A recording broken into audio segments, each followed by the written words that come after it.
star so bright. Pull your hat down, make sure your cinch is tight. Horse is kinda snuffy, cold chill up your spine. You'll get your ass moving, son, we're burning daylight.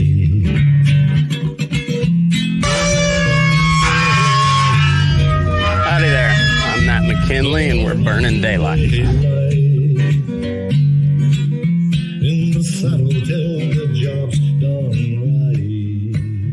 Welcome to Burning Daylight, the only podcast for the working cowboy.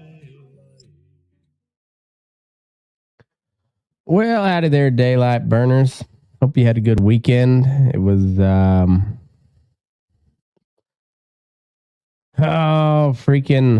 what's it called? Daylight savings time again. Did it begin? Did it end? I don't know. We fell backwards. Why did we do it? Nobody can give you a really good answer. Even the people that give you like a pretty decent, well thought out answer, the answer doesn't make that much sense anyways. Anyway, it happened and I'm not happy about it. But I like this one better than the spring one. And well, I don't have much of a say in it one way or the other. So what are you going to do? Bitch. That's what you're going to do. Welcome back. I changed up my title again, and I don't know if it's I don't know if this one's gonna stick, but I kind of like it. I just toned down instead of the fucking farm report. It's the friggin' farm report, and I don't know. Nobody's told me whether it was good or bad yet, so until I hear otherwise, or I change my mind, that's what I'm going with. The friggin' farm report. Sorry. Thought I had my nose properly evacuated of all foreign substances and mucus before we started recording, but I was wrong, as you can tell. Anyways, starting it off, we got a speaker. We don't have any sort of spending bill or plan to prevent the government from shutting down.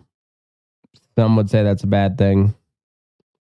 I'm not saying it's not bad. I'm not saying it's the worst thing on earth either. But it doesn't appear that we're any closer to that.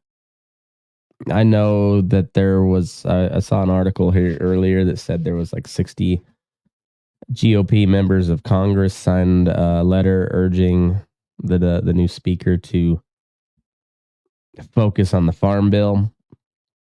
But let's face it, that's not going to happen until this, government shutdown deal is averted.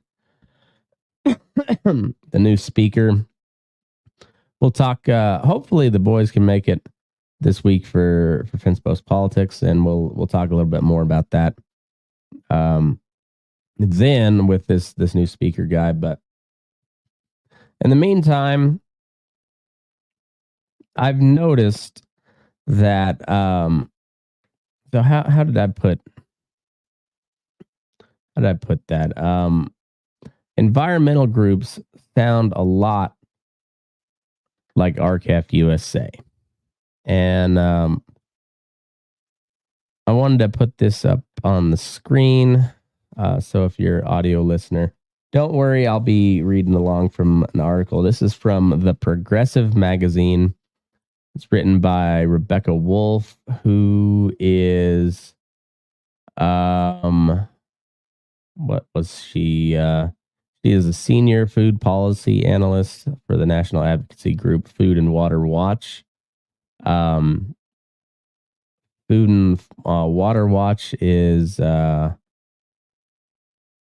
click on their page. It is with more than 2 million supporters. Food and Water Watch fights for food, safe food, clean water, and a livable climate for all of us. We protect people from the corporations and other destructive economic interests that put profit ahead of everything else. We believe in a healthy and livable planet.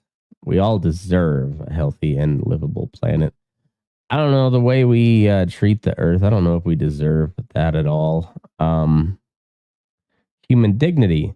We all deserve human dignity and to have our basic needs met. By who? Who is to meet our basic needs, and why do we deserve them? That's a good question. I'm not going to ponder on that any further. Justice for all.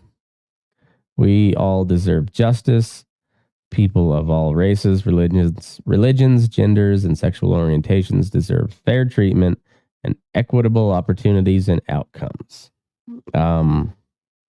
Classic progressive lefty social justice woke speech. Economic fairness. We all deserve economic fairness. Let's support the many, not the few. Pretty classic Marxist tropes there. Real democracy. We all deserve real democracy. Our votes and voices can't be defeated by corporate money.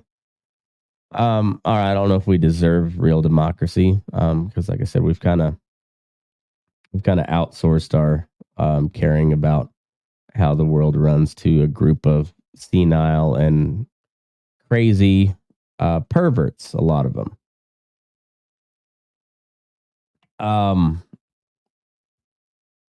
Yeah, and if they're not senile or a pervert, then they're probably crazy, or they're crooked. If nothing else, like the big common theme of them is they're crooked.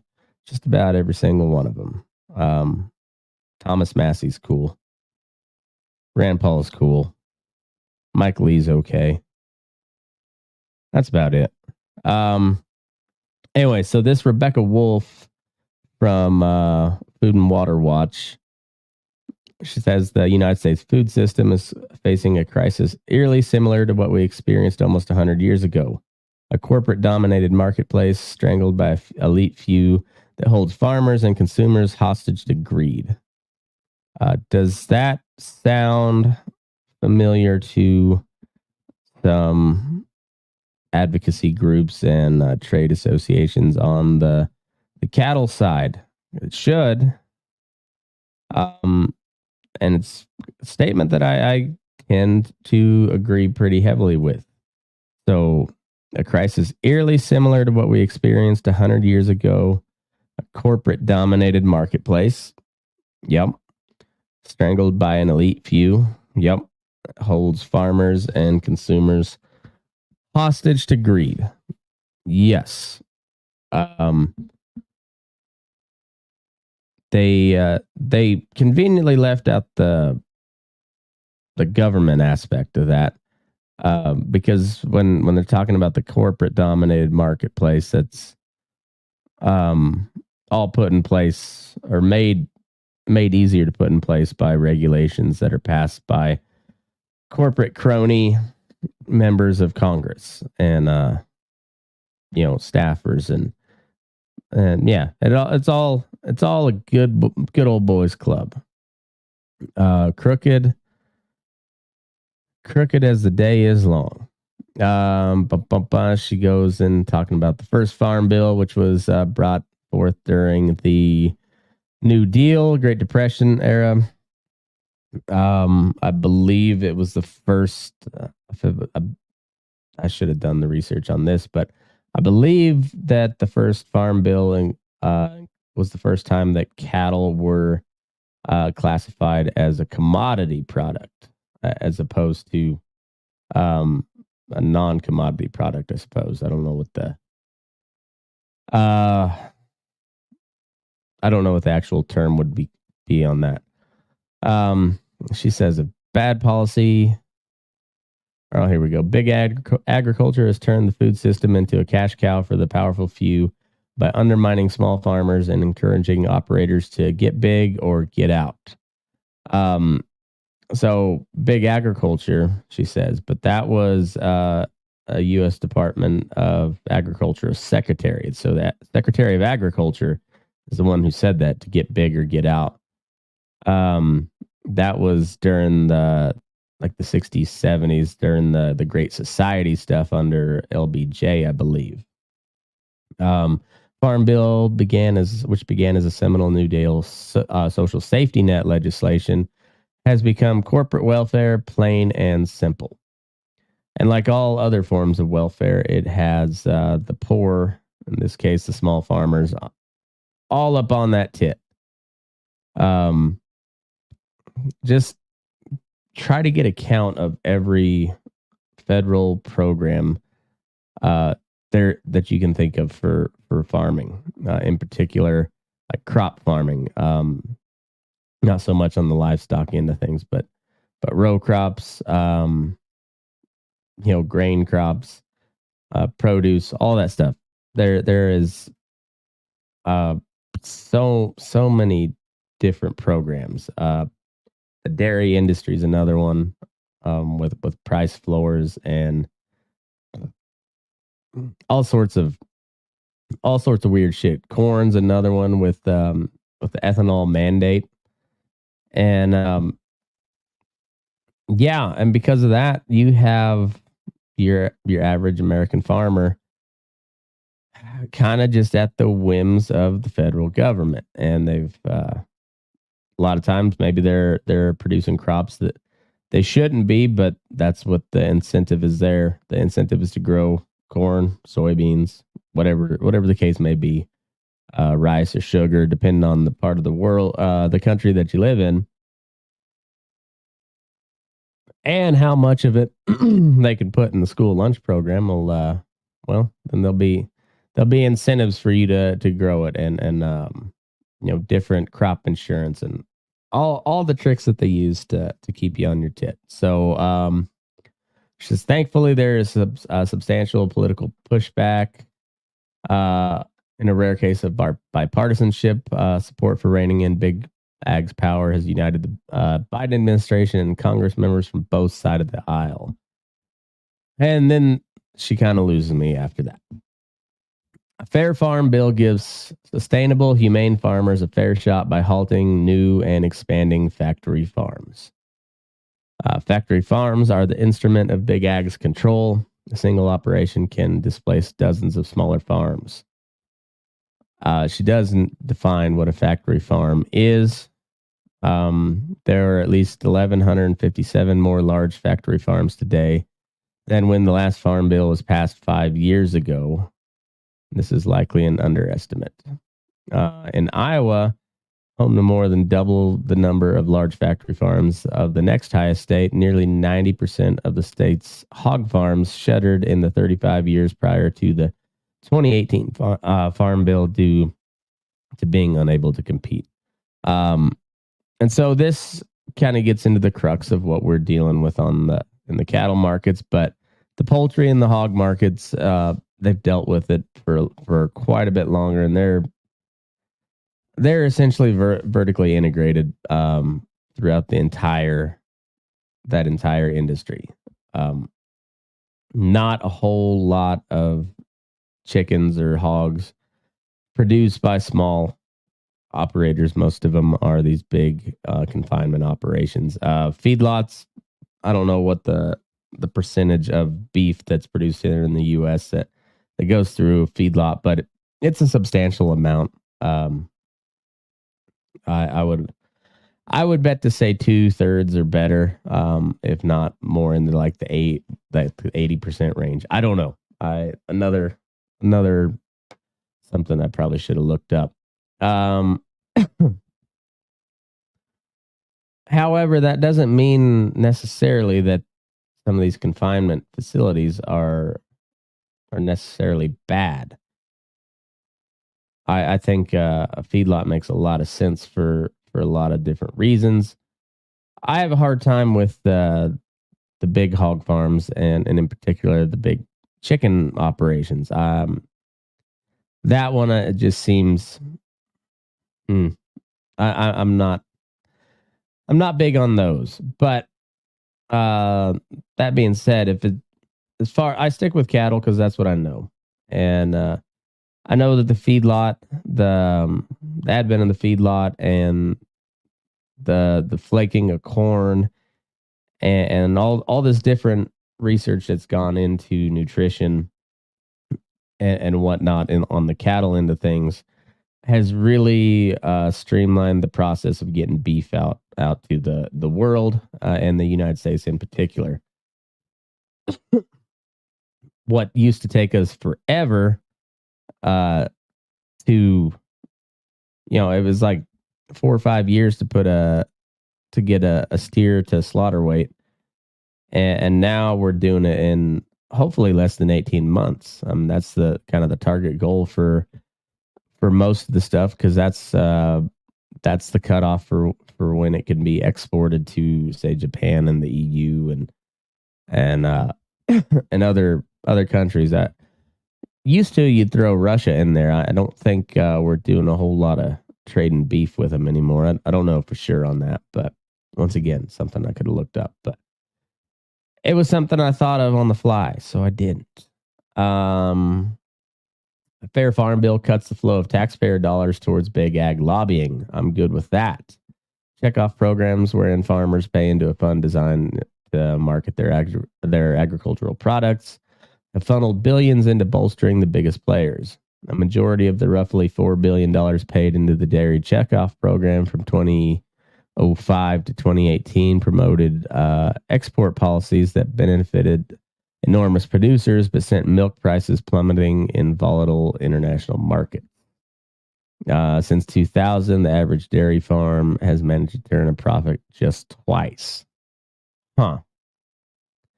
Even as heavily subsidized. I don't get how that could be the case, because there have been so many dairies pop up since 2000.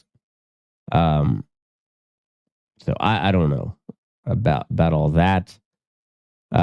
She says a fair farm bill ensures federal programs support small and medium-sized farms. I don't support the federal programs, but since we have them, yes, they should support small and medium-sized farms as opposed to the giant corporate outfits. Big Ag has hijacked programs like the Environmental Quality Incentives programs that pay farmers for climate-friendly practices. The grants from the program include a misguided requirement that 50% of projects fund livestock operations, diverting taxpayer money towards dirty boondoggles like factory farm biogas. We'll get into that here in a minute.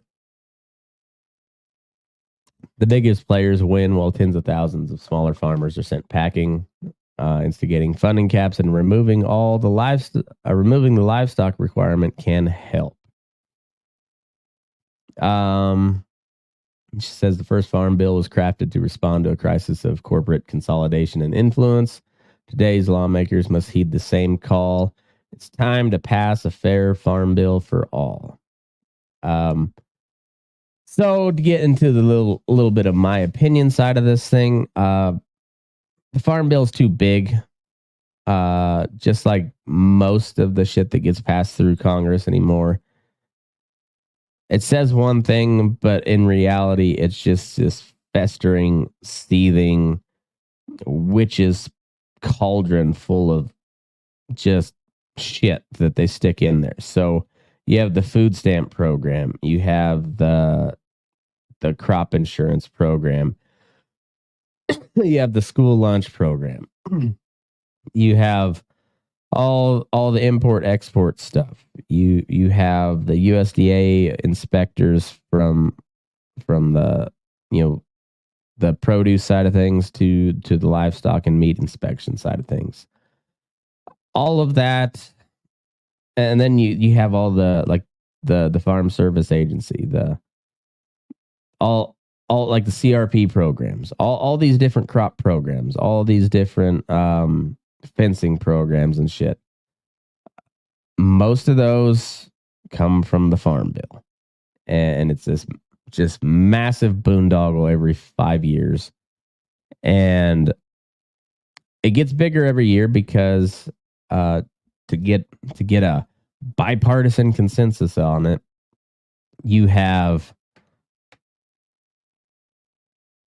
the welfare programs for that, heavily impact the inner cities, like the food stamps and the school lunch program rolled into it.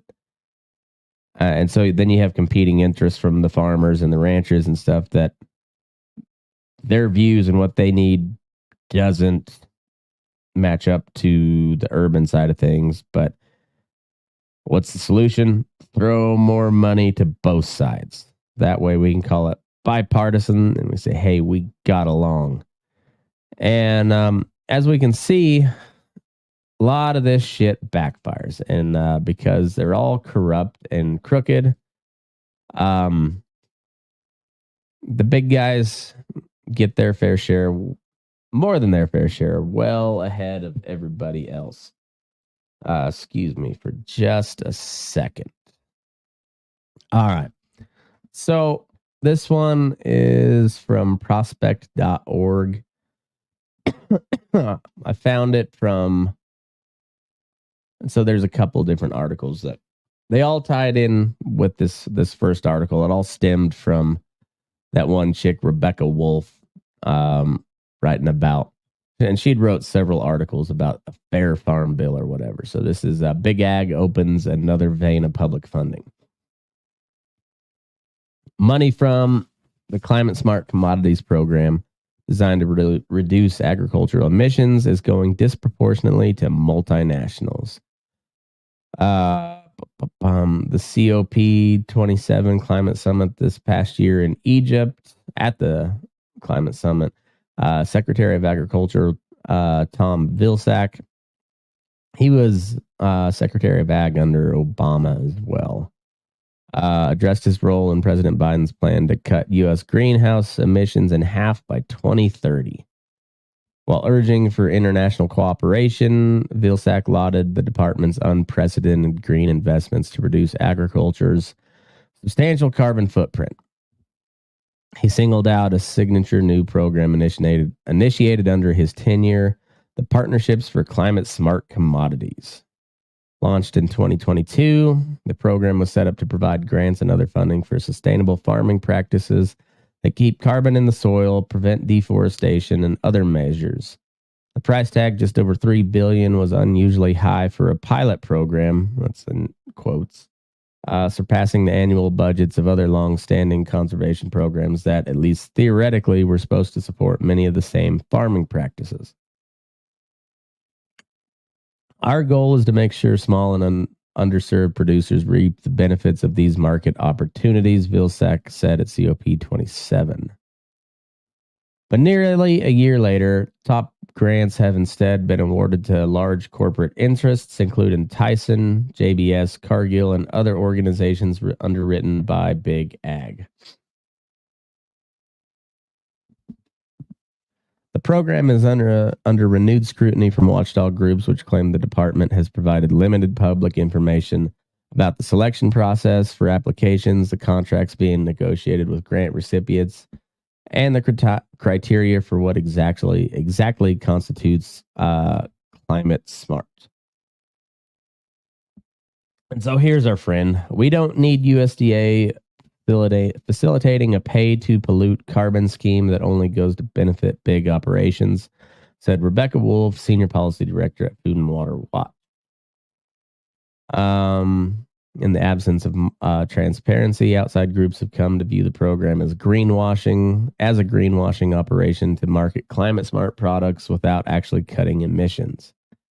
They also allege that the program is a way to use public funds to launch private carbon trading markets, a kind of cap and trade system without the cap or evidence that offsets alone can substantially reduce emissions. An example of how USDA, according to its critics, has lagged behind its fellow agencies in meeting the climate challenge, instead falling back on unambitious policy ideas. Vilsack's testimony at a recent House Appropriations Committee committee hearing offered a window into the Climate Smart program's origins. He explained that USDA set up the funds at the request of over 80 industry groups and lobbyists, including the Farm Bureau. The department had then issued funds from the Commodity Credit Corporation, a New Deal era entity that acts like a savings agency savings account. Since its inception, the Climate Smart program was pitched with lofty goals. The program's webpage claimed the funds will sequester 60 million metric tons of carbon dioxide while helping disadvantaged farmers and creating new market opportunities. Okay, I'm going to pull this off the screen for a minute. And I going to stray outside my area of expertise a little bit. Like I said, I typically stick to cows because that's what I know. But if I remember basic biology back in the day, starting from elementary school all the way up through high school, when I didn't do much on the plant side of things.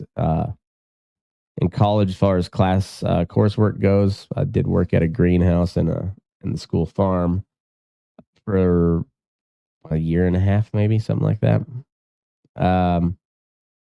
So, and then I've been around farming quite a bit, so I know a little bit. But going back to the biology part of it, biology is all living things, and plants are living material, and they all need to eat. And a plant, rather than eating other plants or bugs or meat from another animal, plants, they need water and they need sun. They also, they need some nutrients from the soil and whatnot. But the big things are water and sun, and also CO2, because during the photosynthesis process, the plant absorbs CO2, goes through the process of photosynthesis, and releases oxygen as a waste product. So you would think CO2 in the air would be a pretty decent thing, because then your plants are going to thrive. So your crops, if they're green plants, they're going to be able to use CO2, regenerate it through the plant itself, and then expel oxygen as a waste product. So, I don't know, maybe the CO2 is better in the soil than, and the plants get at it more readily when it's in the soil. That part I don't know.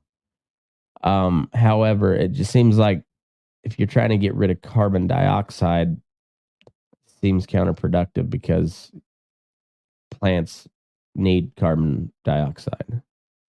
But anyway, I wouldn't say that's neither here nor there, or I was about to, but it's actually here and now. So, all of these, I think all of these articles, except for one here later on, is within like the last month, so they're fairly recent. But then watchdog groups first inquired in the fall of 2022 about how USDA made these sequestration calculations, or how they plan to meet these metrics. They were rebuffed.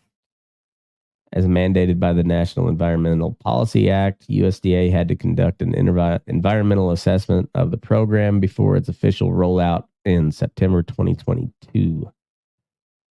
However, no environmental groups were able to assess the evaluation, because the department, without explanation, cut the public comment period from 30 days to 14, narrowing the window for when documents were available for review. Petitions to open the review period were denied. In protest, 13 groups sent a letter expressing their concern about how the program was being administered. That's classic end run, end around by the federal government. It's delay tactics. Many of these concerns were seemingly validated in the fall of 2022 when USDA announced its first round of funding partners. The list was dominated by agribusiness giants and other corporations, the bulk of which are large meat and dairy processors that drive the highest carbon emissions. Of the $2.8 billion granted to 70 selected projects, meat packers Tyson Foods and Cargill, Walmart, PepsiCo, and animal processing firm Archer Daniels Midland were among the top recipients listed on projects totaling over $490 million combined, according to the review of Union of Concerned Scientists. Meatpacking firm JBS, seed giant Bayer, and Target also took in major funding hauls from the first round. So for $490 million, you're looking at what, like 20% of the total budget going to those. On a number of these projects, the companies are not the sole grantee, but a major partner, joined by other commodity groups, research institutes, and trade associations. I wonder how much NCBA got via Tyson, Cargill, Walmart, PepsiCo. Well, I don't know about PepsiCo. Do they sell any meat products? Archer Daniels Midland does. JBS, Target. I wonder how much NCBA got. Not all of the grant.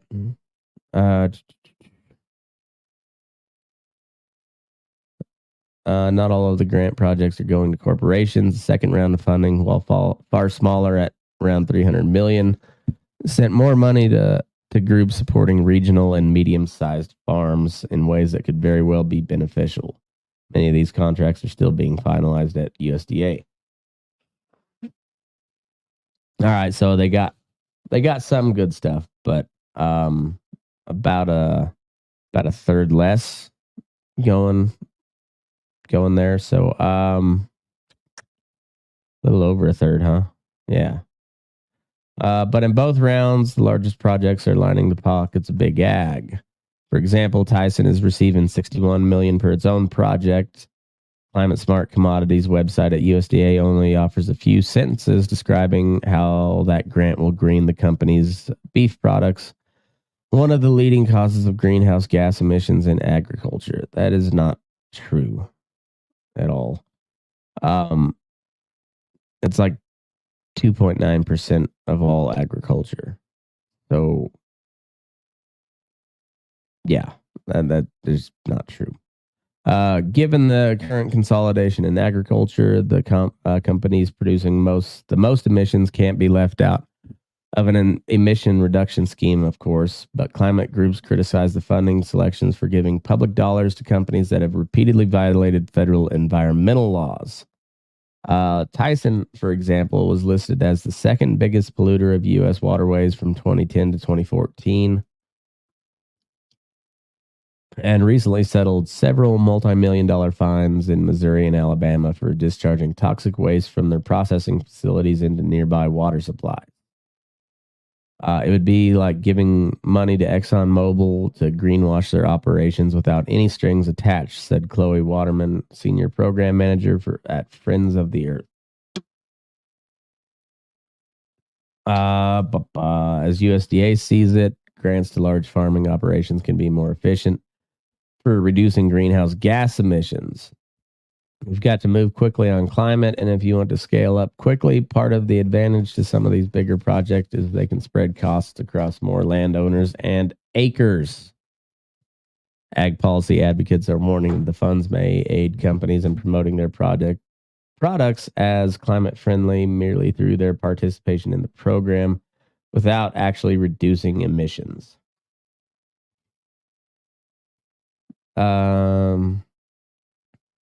The program's website explicitly says the funds can help companies market products, but it only offers a few sentences describing what specific sustainable practices are being supported.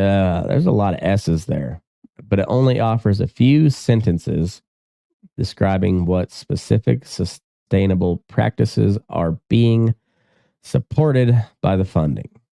USDA says more specific details will come later once contracts are finalized with the recipients. For much of the last year, public watchdog groups have tried to request public documents from USDA to clarify the terms of the contracts. A coalition of advocacy groups met with USDA officials and submitted FOIA requests, Freedom of Information Act requests to get insights into the program. So far, little information has been divulged. One FOIA request submitted by the Center for Biological Diversity tried to pull back the curtain on USDA's prior communications with grant recipients during the application process and which members sat on the selection committee. The request came back with over 60 pages, most of which were heavily redacted, including names on email addresses in communication with department. Getting information out of them has been like getting blood out of a stone. Hannah Connor, the environmental health deputy director and senior attorney at the Center for Biological Diversity.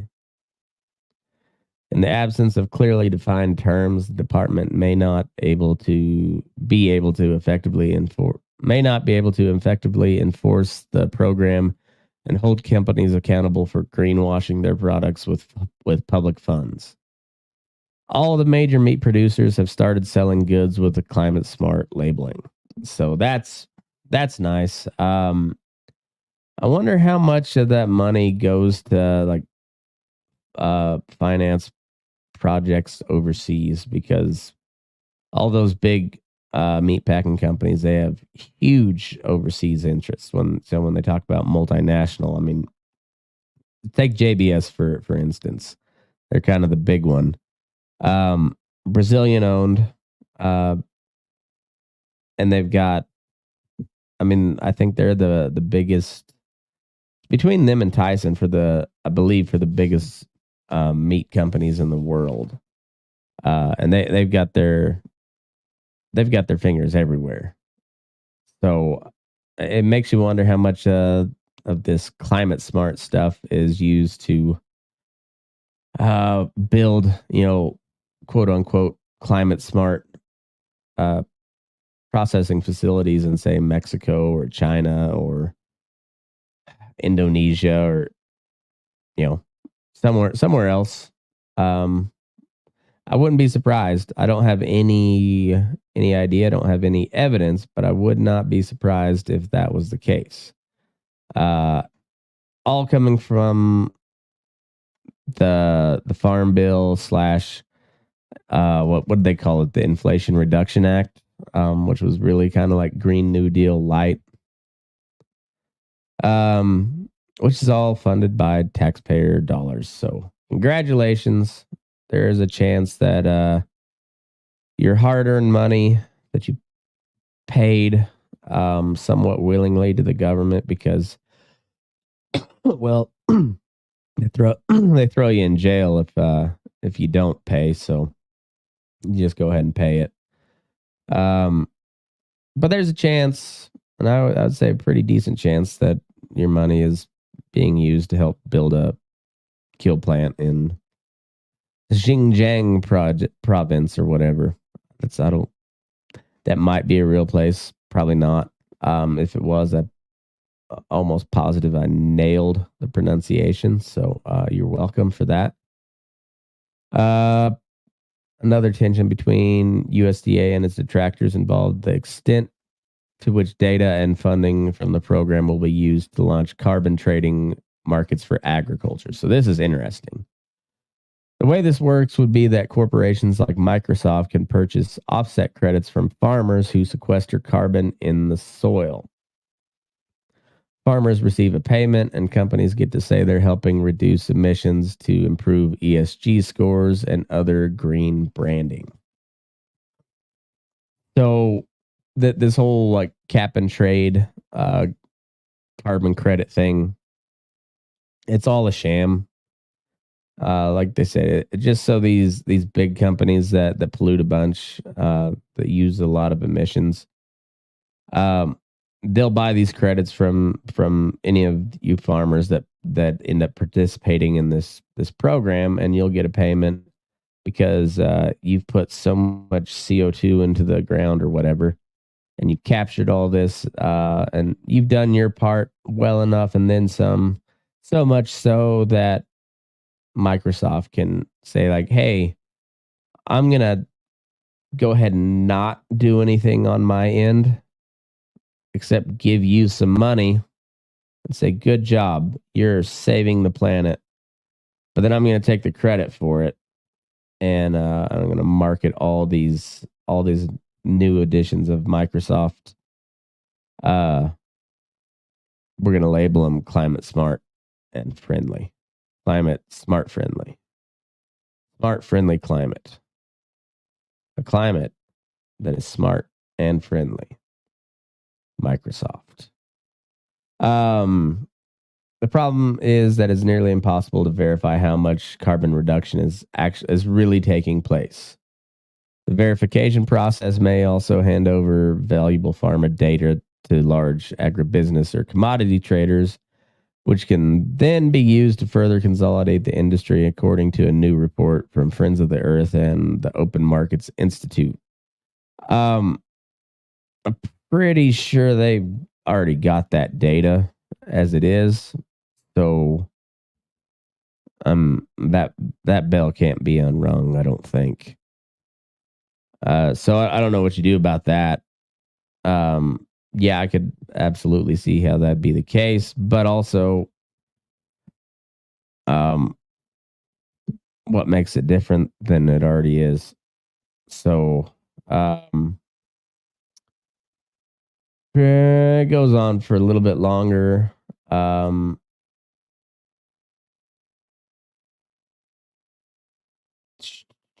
Let's see.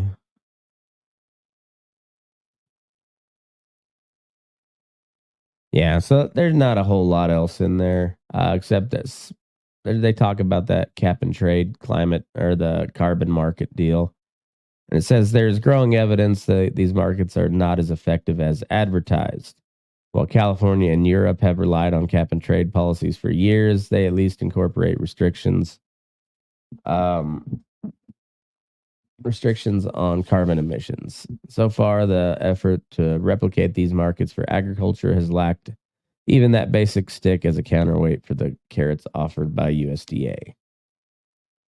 It raises the question of why taxpayer dollars should be going to set up private markets for companies to trade on, especially when it's not clear these markets actually deliver on their promised public benefits. So, I agree with that statement a lot.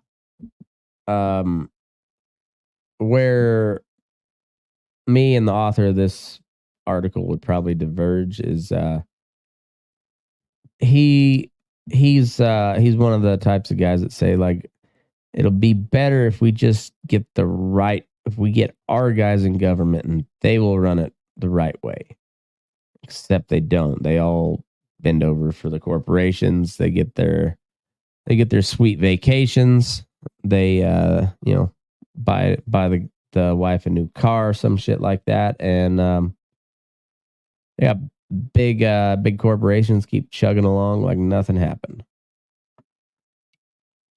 So, but it's funny again how similar some of these statements coming from these obviously pretty. I guess I can't say.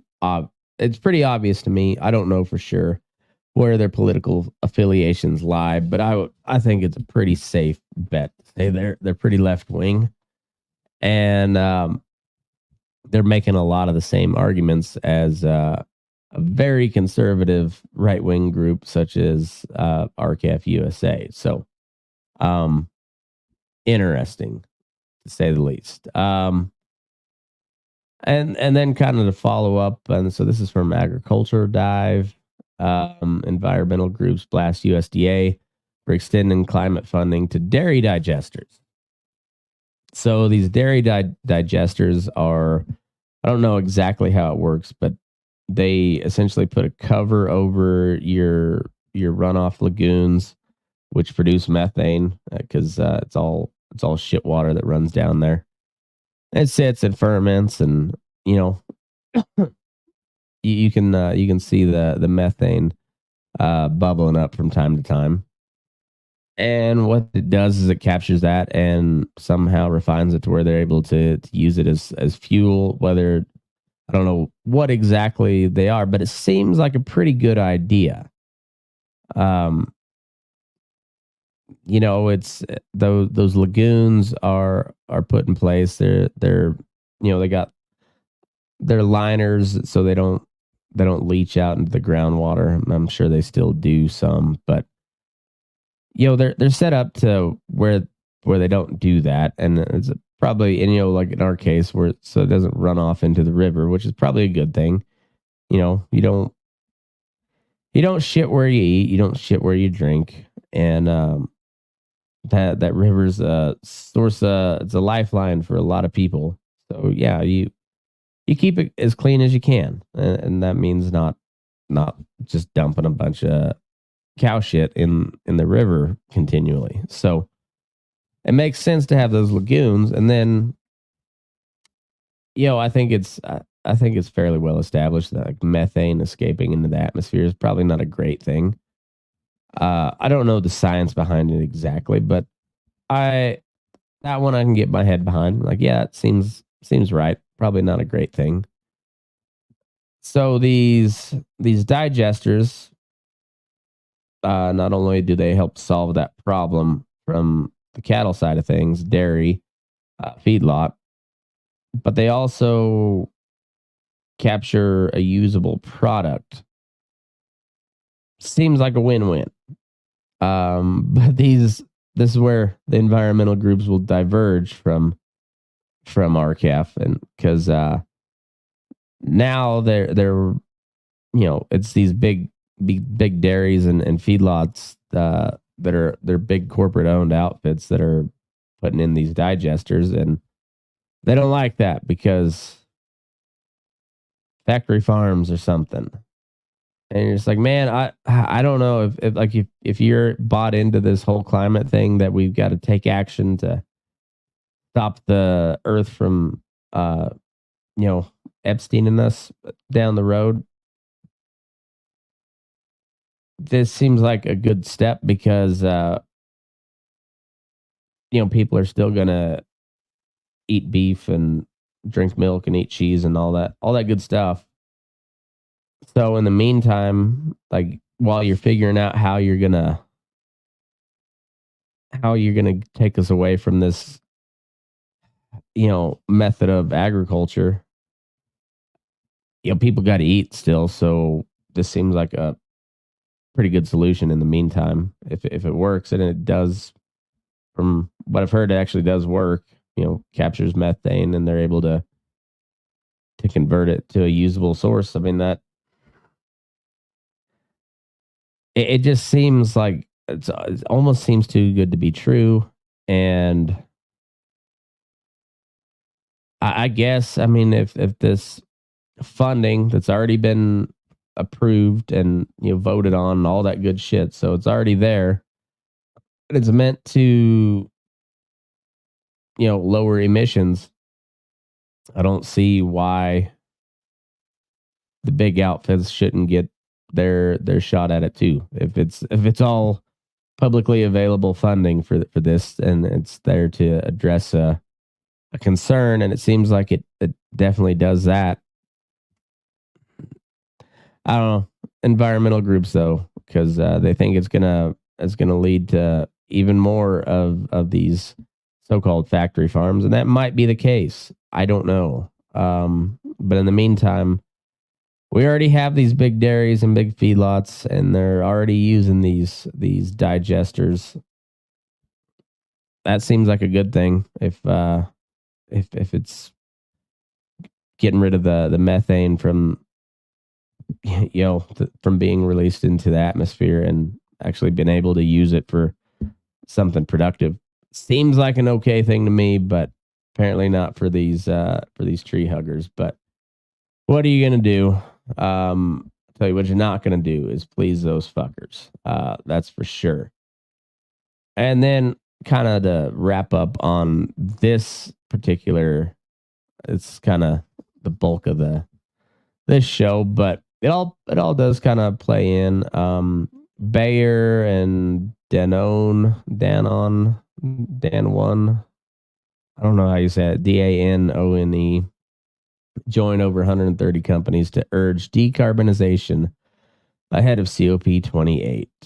The coalition, which includes companies like Nestle and eBay, represents nearly $1 trillion in annual revenue, is asking policy makers to end reliance on fossil fuels. Coalition representing 131 companies is urging national governments to phase out burning fossil fuels and scale up the production of clean energy ahead of the UN COP28 climate change summit, according to a Monday release. The Fossil to Clean letter was organized by the climate-focused We Mean Business Coalition and signed by businesses generating nearly $1 trillion in global revenue, including Nestle, Bayer, Danone, IKEA, eBay, Unilever, and Volvo Cars. The letter calls for political leaders to accelerate the clean energy transition by committing to reach 100% decarbonized power systems in advanced economies by 2035 and provide financial support to developing countries so they can reach this goal by 2040. So by 2040, everyone's off of fossil fuels completely.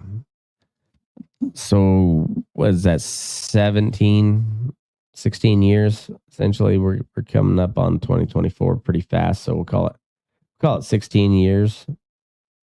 Am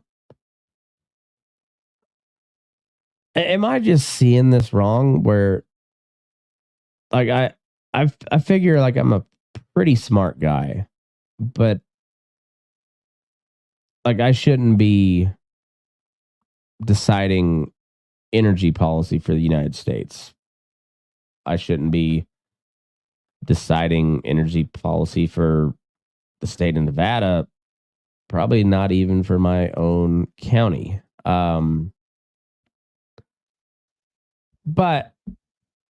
there's this big push for electric vehicles, but there's not many places to plug them in. They don't go very far.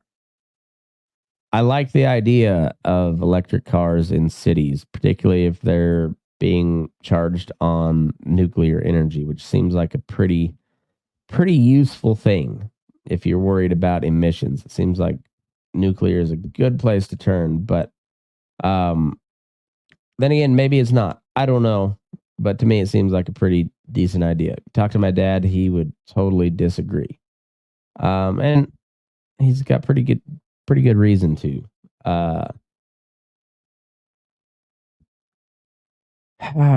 But I can see, as your kind of average layman, these electric vehicles are not going to work in rural America because shit is too far apart.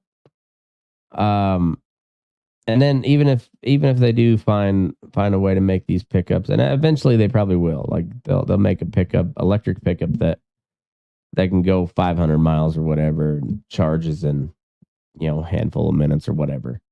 That's probably coming.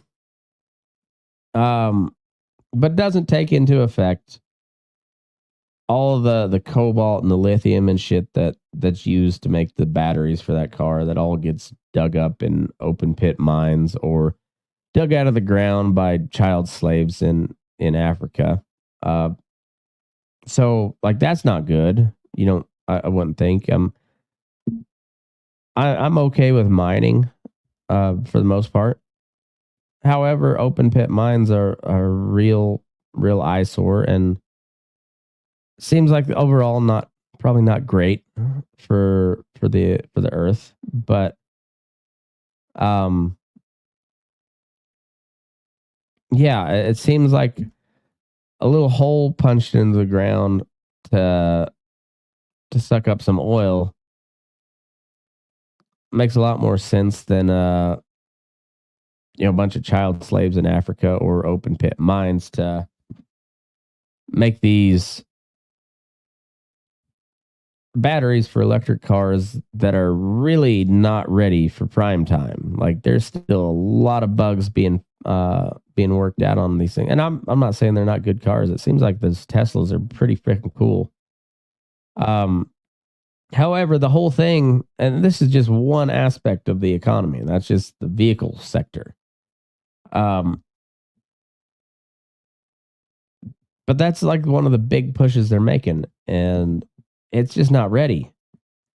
And we know, and particularly over the years, since the advent of the internal combustion engine, my God, have they got advanced, and the amount of power they can get for a fraction of the fuel, well, a pretty big fraction, but still, like the amount of the fuel economy has increased so tremendously since say like the 40s, 50s, 60s, and when cars first really started to get popular in the United States.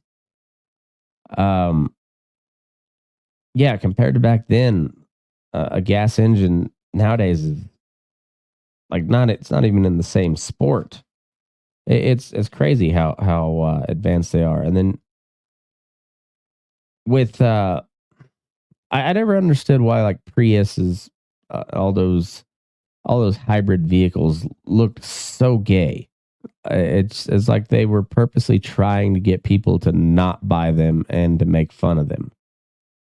When in all seriousness, it was a really good idea, and Toyota has kind of been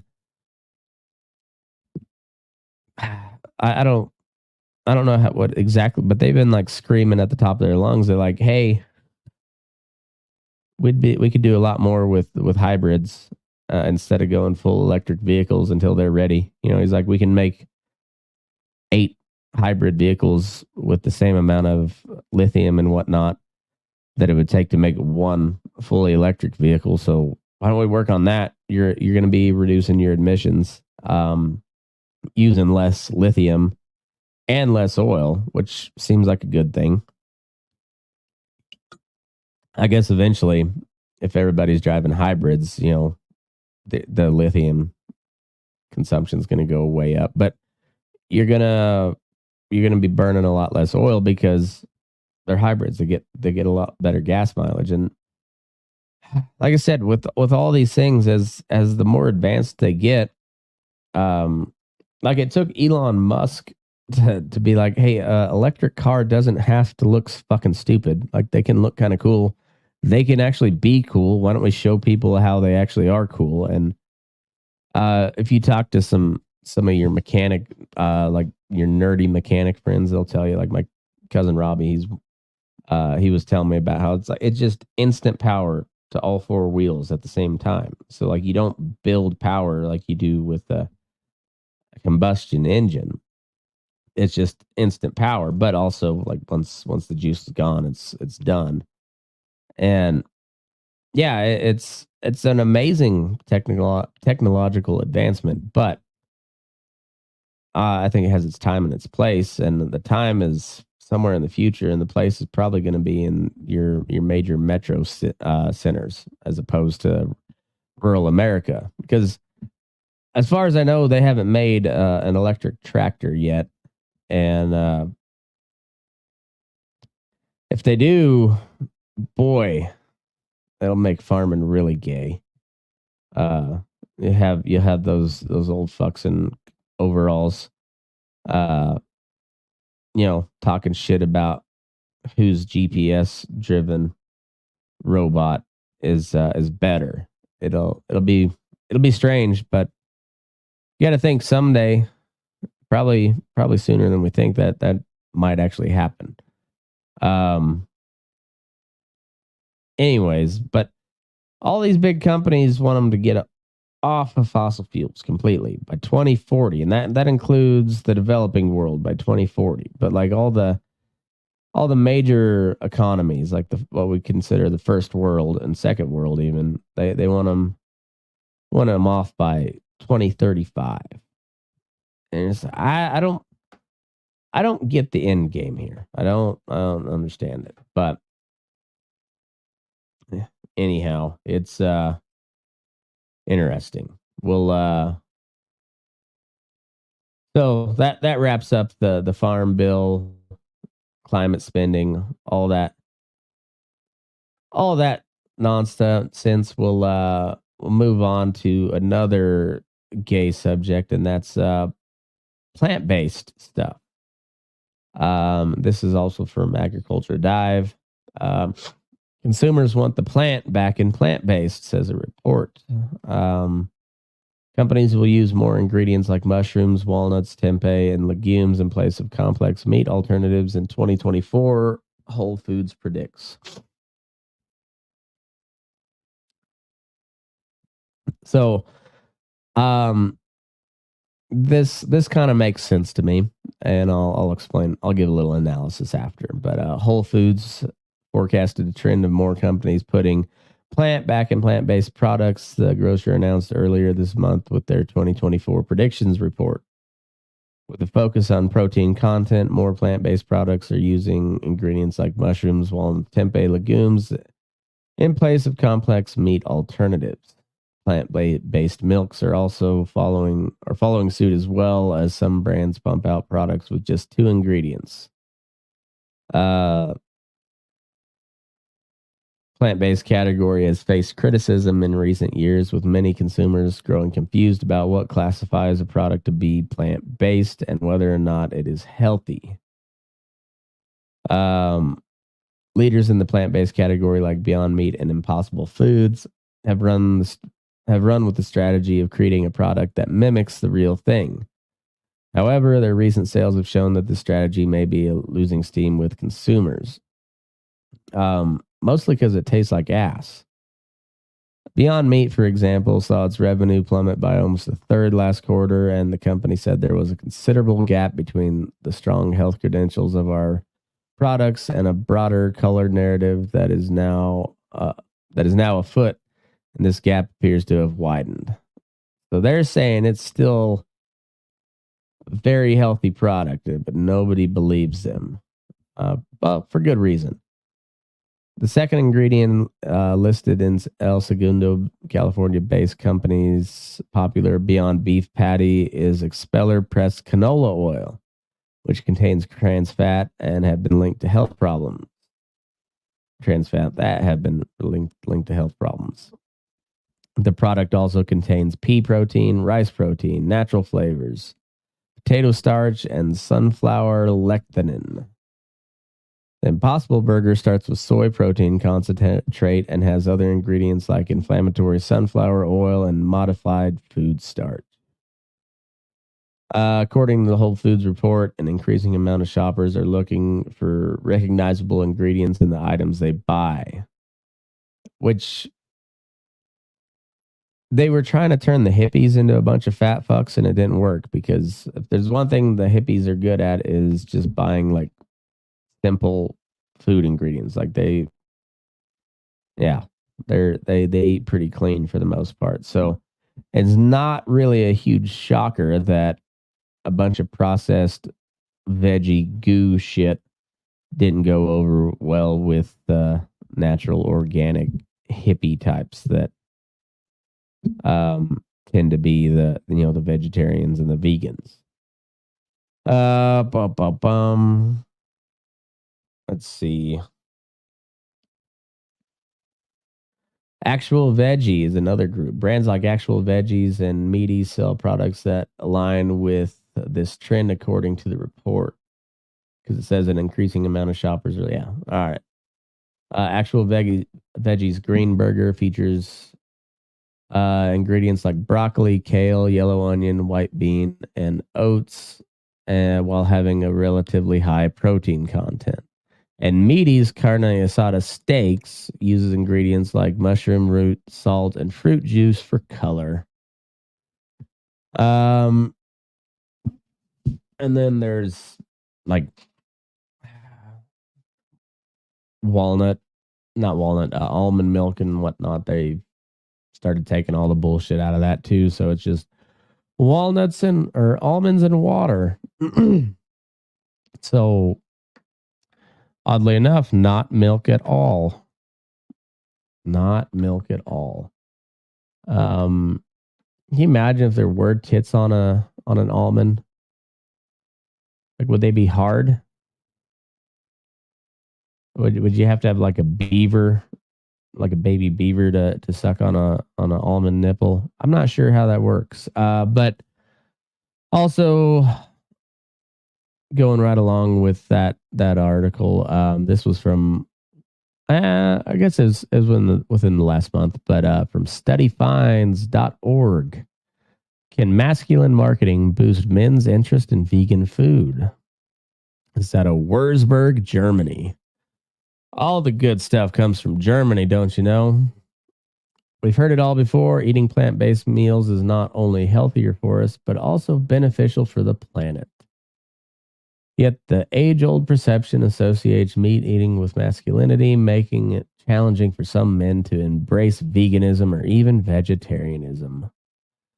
So, a new study is asking, do plant-based diets need an image makeover?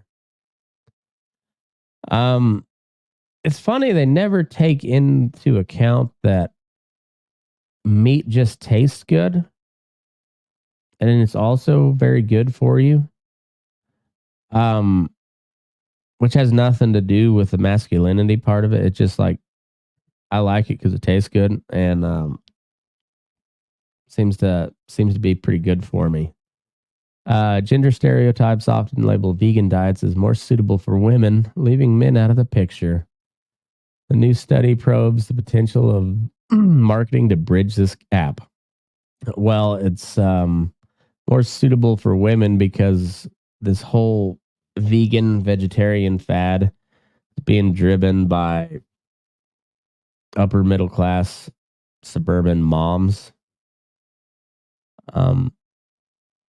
So that could possibly be why it's seen as a feminine diet, because it kind of is.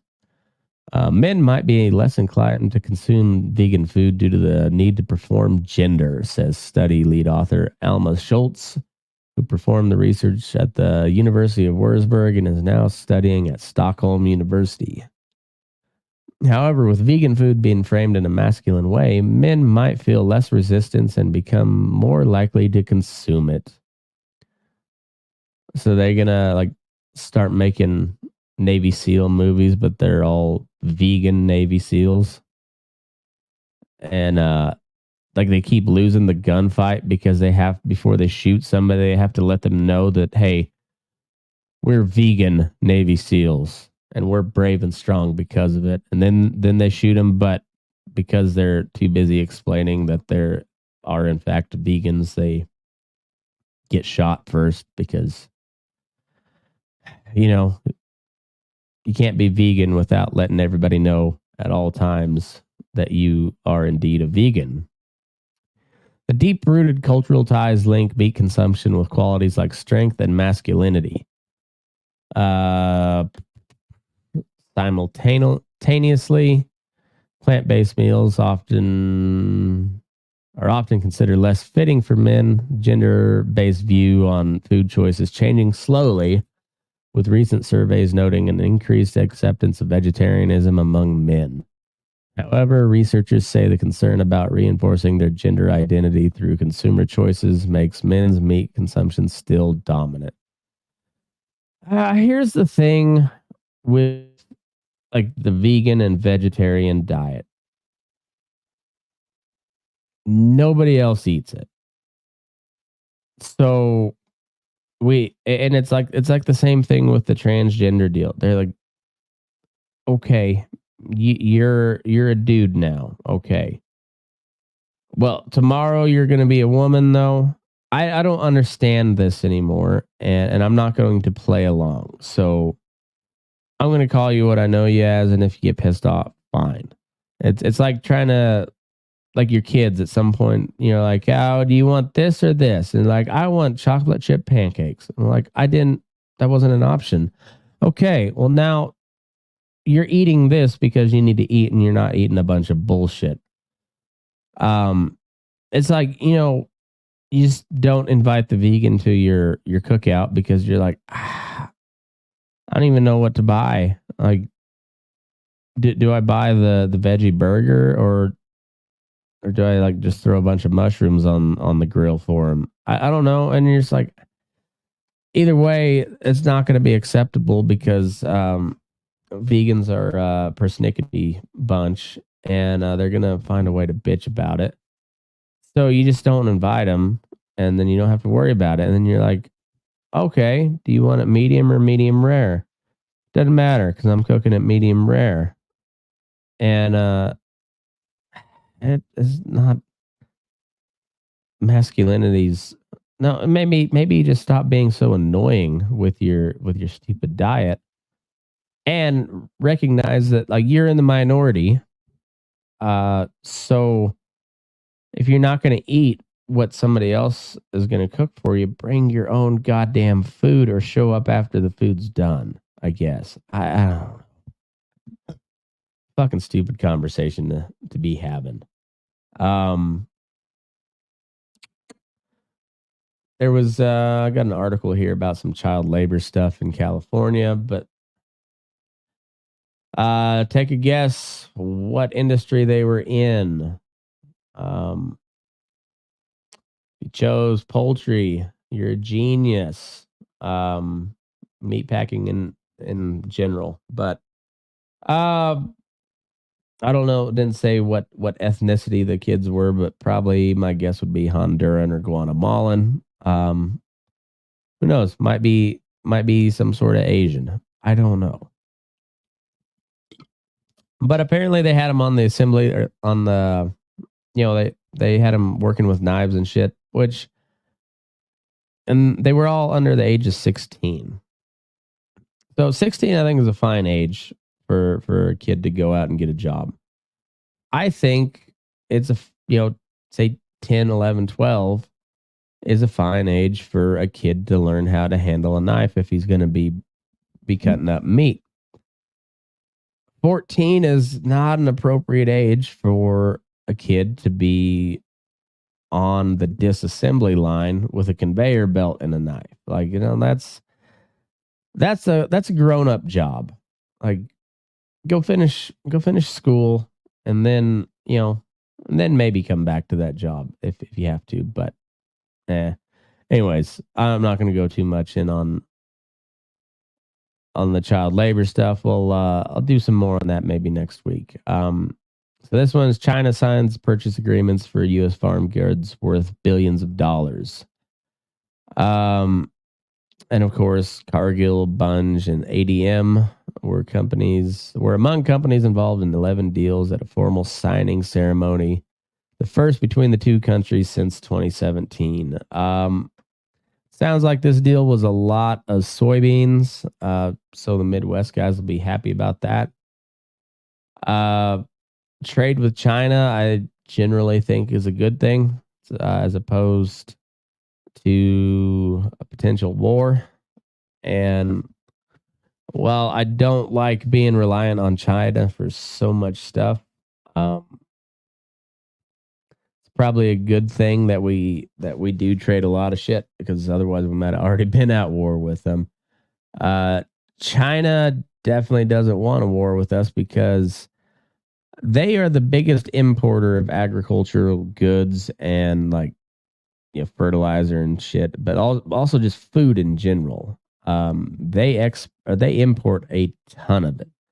For being such a huge country with a ton of people, they're relatively resource poor, as far as that goes. So they import a lot of agricultural products from us, and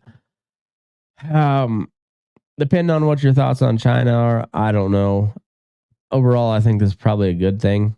Ron Paul's got I don't know if he came up with the quote, but he's the one I heard it from.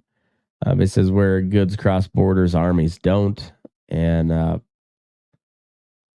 yeah, and the fact that they're importing such a huge amount from us,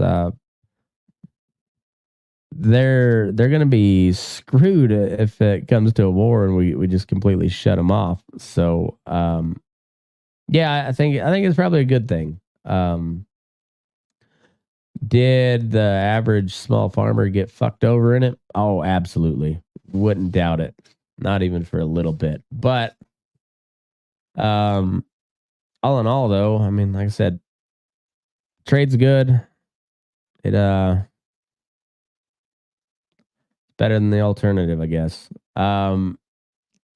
Last one I want to bring up today. This is a letter that was sent to the leaders of Congress. So this was sent on October 10th. It was signed by the Independent Beef Association of North Dakota, Independent Cattlemen's Association of Texas, Latino Farmers and Ranchers International Incorporated, the Livestock Marketing Association, National Grange, National Farmers Union, North Dakota Farmers Union, Rural and Agricultural Council of America, and the U.S. Cattlemen's Association. And it says, dear Majority Leader Scalise, Minority Leader Jeffries, Majority Leader Schumer, and Minority Leader McConnell. We, the undersigned organizations, write in to express our support for the AM Radio for Every Vehicle Act. That is House Resolution 3413. This bipartisan, bicameral. Where's that? This bipartisan, bicameral legislation would require the Transportation Secretary to issue a rule requiring vehicles manufactured in or imported into the U.S. have devices installed that provide access to AM radio.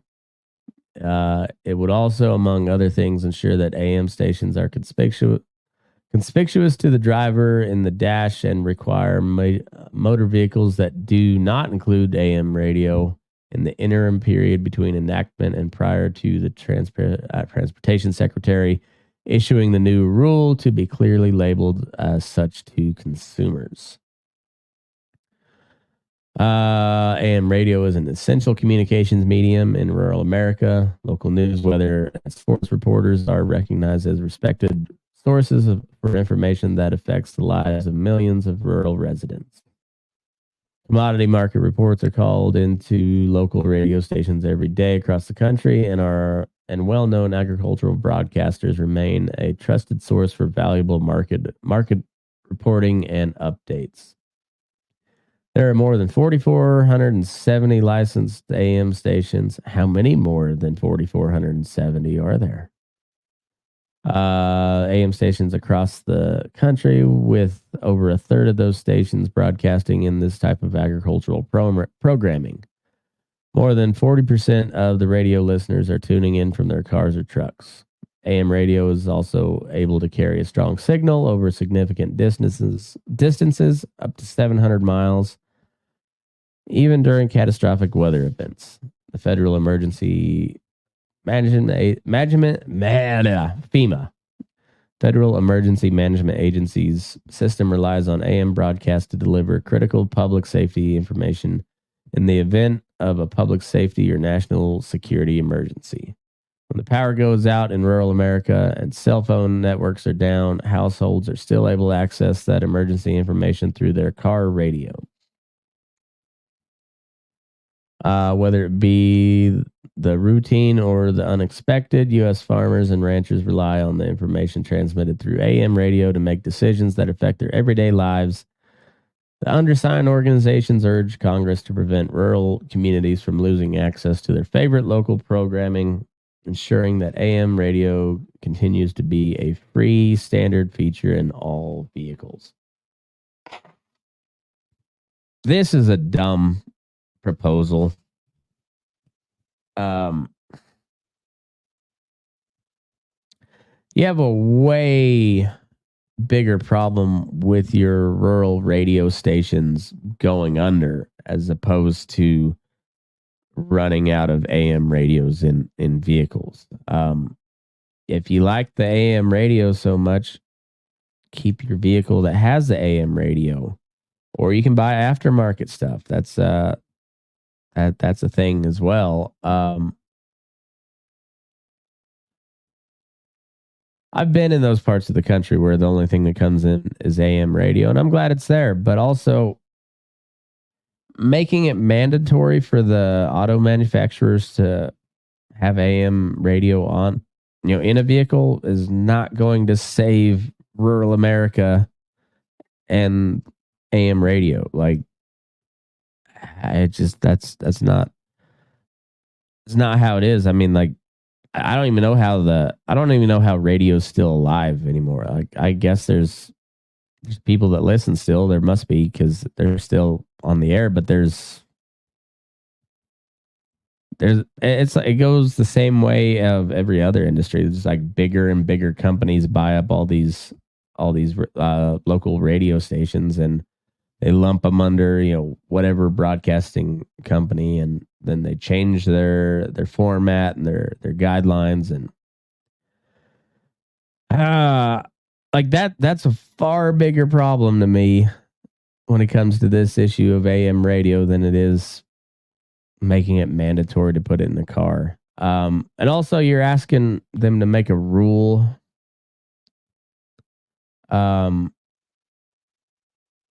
So I just, that seems dumb. Of all the things that we have to worry about, all these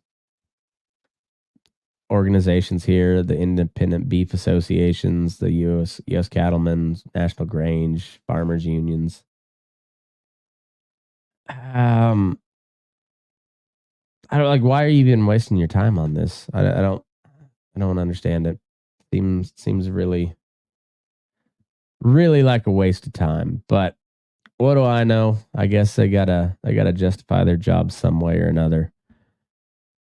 But that's all I got this week. If you got any stories that you think I should cover on this, send them to me, matt@burnin-daylight.com, or you can send me a message on Instagram's probably the best way. That's where I interact the most. So anyways, if you'd like to hear all the episodes ad free, come out early, head over to patreon.com/burnindaylight, sign up there. You get bonus content. You get all the content early, and you get it ad free. So please go check it out. And this has been the Friggin' Farm Report. Have a good one and move your ass. We're burning daylight.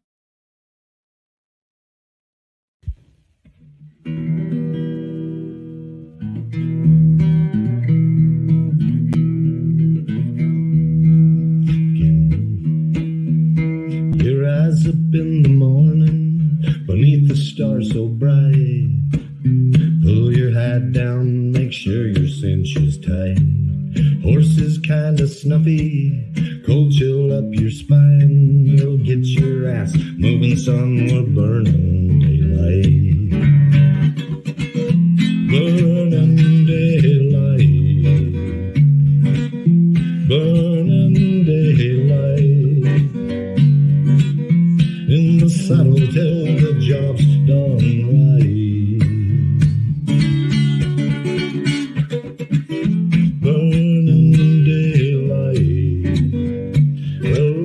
Just together, and you won't catch 'em all. But when you ride through the gate, make sure you sit up tall. I can see the horizon, it's looking pretty bright. Well, get your ass moving, son, we're burning daylight.